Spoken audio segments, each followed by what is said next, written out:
السلام علیکم. زه فضل الرحمن. دغه ویډیو مکمله را سره وګورئ. که څوک د دا ویډیو له وجې خوا به دی دا نو د هغه خپل قصور دی. زما مقصد د هغه دی چې و مسکین ته خپل حق ورسېږي. دا زما د موټر په سیټ کې تاسو لیدی سي د زکات د پیسو راشن دی چې کشنیانو په غلطي باندې زموږ کاره راوړی دی. زه توبې کاکړۍ ته تللی وم، واپسې باندې چې رالم نو مور راته وویلې چې دا راشن کشنیانو راوړی دی. ما چې تحقیقات پسې وکړي نو دغه راشن د زکات د پیسو راشن د 300 کورو لپاره زموږ وکیلې ته راغلی و چې ټوله یا مړو وړی دی یا کشنیانو ځغلولی دی، مسکین ته دی لږ رسېدلی دی. کوم فاونډیشن والا چې راوړی دی هغه خپله په خپله ویډیو کې وایي چې دا د زکات د پیسو راشن دی، خو ما چې ځان یې ځین خلاص کړی دی یا و مړو ته ورکړی دی یا کشنیانو ته په لاس ورکړی دی، و مسکین ته خاص نه دی رسولی. دا خو زما و مور ته د خدای لوی ژوند ورکړي چې دې زه په دا خبر کړلم د دا مردار شی په ما نه وخوړی. دغه د خوار د مسکین د کونډې د یتیمانو د داسې خلکا کېږي. د دا شي مستحقه الحمدلله زه نه یم، نه دی یو بل مسلمان خدای د دا شي ته مجبوره کوي.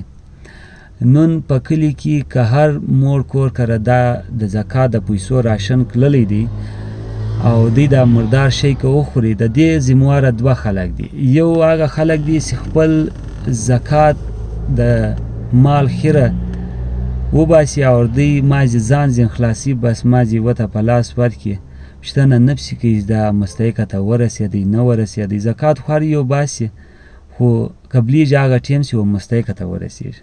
دویم فاونډیشن والا دی. فاونډیشن کار خو ډېر سخت کار دی. دا د دې څخه د انسان ایمان په خطره کې. فاونډیشن والا خالی د رینکینګ لپاره، د فوټوشوټ لپاره د خلکو زکات د خیرات پیسې چپس ګیان استعمالوي. ورته ګوري نه چې څوک یې مستحق دی څوک یې نه دی مستحق. په کار دی دی 4-5 واره سروې وکړي کوم سړی مستحق دی نه دی، بیا دې دی خپل د زکات دی که خیرات دی دا شی دی ور ورسوي. خو نه د رینکینګو د فوټوشوټ لپاره بس مازې ځان ځین خلاصوي. موږ ته ډېر شاته روان یو، د دین څخه یو خو موږ ته لرې یو.